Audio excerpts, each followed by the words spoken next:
were talking about the development of verse forms in English, and something else that developed in the West uniquely, more generally, is comparable to the development of music in the West, because in music, harmony is a uniquely Western, functional harmony, as we call it, is a uniquely Western development, Western Christian civilization development. And you talk about in the Fortunes of Poetry in the Age of Unmaking, you talk briefly about rhyme as perhaps having Christian origins. Mm-hmm. So, so apparently rhyme is not a part of other poetic traditions outside of the West. Is that the case? No, in the East, Chinese poetry has rhyme. And Japanese may as well. I'm naturally getting all of this at secondhand, even though I actually was taught Chinese prosody in school, just so so I could at least understand the principles of it, even though I can't perceive them because I don't have the language. In the classical poetries in Latin, ancient Greek and Latin, there's no use of end rhyme. Their poetry is constructed out of meter and quantitative meter specifically, so a very sturdy, you might say objectively discernible meter that anyone can count and calculate as long as they understand the principles of the language.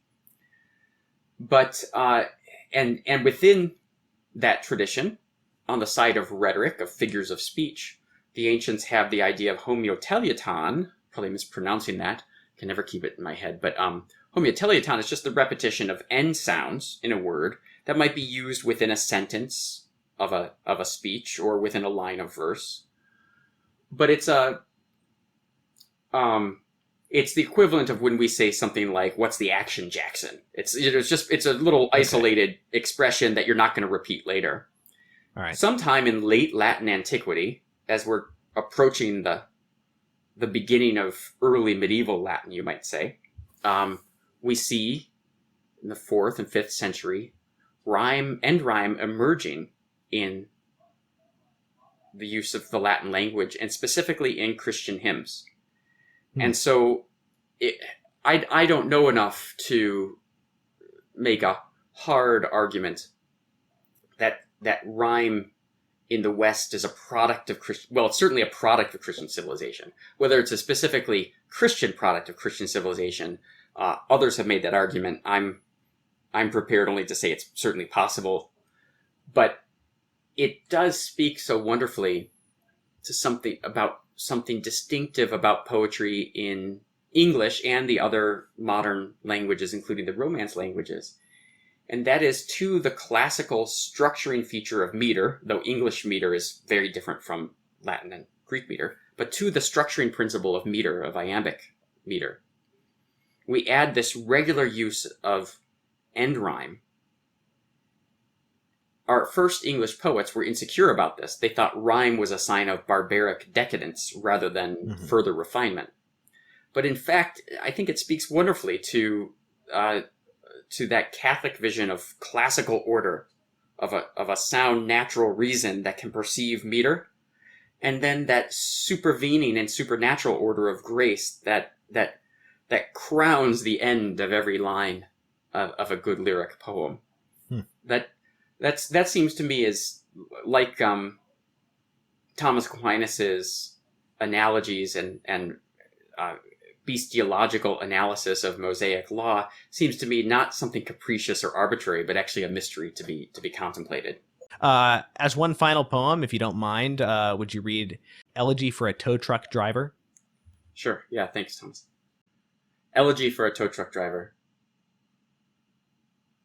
I'd watch you, neighbor, skulk behind the stands, forever called away from your son's game by wrecks, locked doors, a million small demands that faded when the speaker blared his name. But every fresh at-bat would end the same. Then you would call him over, try to coach, though all could hear the thinly veiled reproach. We did not really understand the love your son and daughter seemed to have for you, but were relieved to see you take your glove and play a game of catch or tie a shoe or other things that normal fathers do. They eased our conscience when we heard you curse and judged, however bad, things could be worse. So also, when we heard your wife had gone We sympathized with her unhappiness, and yet had thought that she might carry on, that what we could not tolerate she'd bless, and soften your rough hide with her caress. But no, while you were curt and occupied, she'd found another who could warm her side.